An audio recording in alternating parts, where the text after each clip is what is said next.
চট্টগ্রামের হাটহাজারী ও রাউজান উপজেলার মাঝ দিয়ে প্রবাহিত দেশের একমাত্র প্রাকৃতিক রুই জাতীয় মাছের প্রজনন ক্ষেত্র হালদা নদীতে মা মাছ ডিম ছাড়তে শুরু করেছে। বৃহস্পতিবার ২৯ মে দিবাগত রাত ২টার দিকে আমতুয়া পয়েন্টে প্রথম ডিম ছাড়ে মা মাছ। এরপর নদীর বিভিন্ন অংশে ছড়িয়ে পড়ে ডিম। শুরু হয় ডিম সংগ্রহের ধুম। নদী পাড়ে জড়ো হন শত শত জেলে, নেমে আসে উৎসবের আমেজ।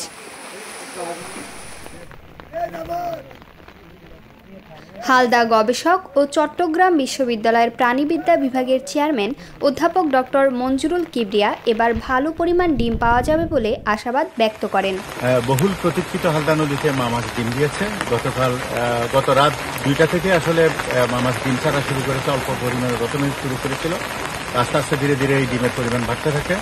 এখনো পর্যন্ত ডিম সংগ্রহকারীরা খুব উৎসব সহকারে, আনন্দ সহকারে তারা ডিম সংগ্রহ করছে। আরও ২-৩ ঘন্টা হয়তো তারা ডিম সংগ্রহ করবে এবং প্রায় ৩০০ থেকে ৩৫০ নৌকা ইতিমধ্যেই হালদা নদীতে ডিম সংগ্রহের কাজে নিয়োজিত রয়েছে।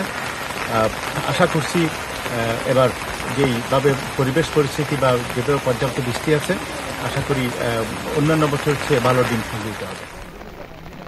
আরেক হালদা গবেষক ডক্টর মোহাম্মদ শফিকুল ইসলাম বার্তা24.com-কে আমতুয়া এলাকায় মাছের ডিম সংগ্রহের ব্যাপারে বিস্তারিত বলেন।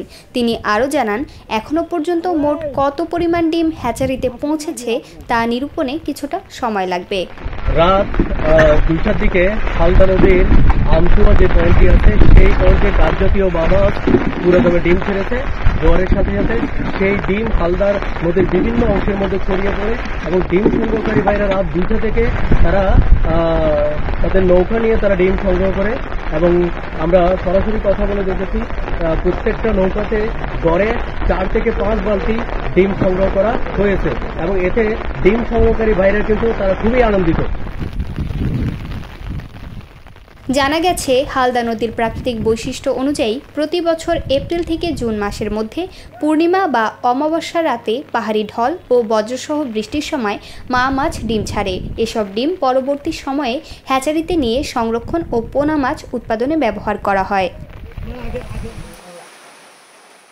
খাগড়াছড়ির বাটনাতলী পাহাড় থেকে নেমে আসা এই নদী ১০৬ কিলোমিটার পথ পাড়ি দিয়ে কর্ণফুলীতে মিশেছে।